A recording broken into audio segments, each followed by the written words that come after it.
Dans un monde où tout le monde semble toujours en avance, à quel moment la vie est-elle devenue une course à laquelle vous ne vous êtes jamais inscrit? La comparaison ne crie pas, elle murmure. Elle transforme les miroirs en outils de mesure et les rêves en compétition silencieuse. Elle s'installe discrètement, presque invisiblement, et change peu à peu la manière dont nous nous percevons. Chaque défilement devient un rappel.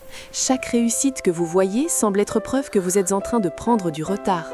Lentement, sans même vous en rendre compte, vous commencez à mesurer votre valeur à travers l'histoire de quelqu'un d'autre, selon des critères qui n'ont jamais vraiment été les vôtres.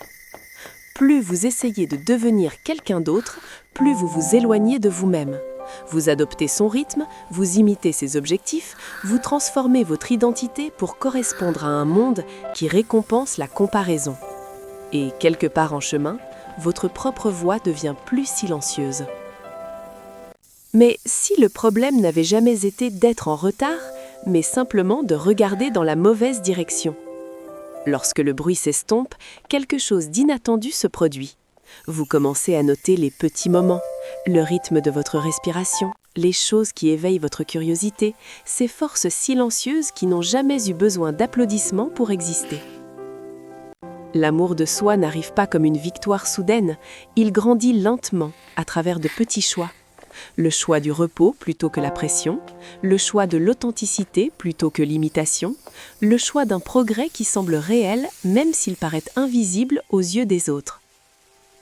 Vous cessez de poursuivre les comparaisons et commencez à collectionner des moments. Et lentement, sans même vous en rendre compte, le poids s'élège, la course disparaît. Le chemin redevient le vôtre. L'amour de soi n'est pas bruyant, il ne cherche pas à rivaliser, il n'a pas besoin de permission.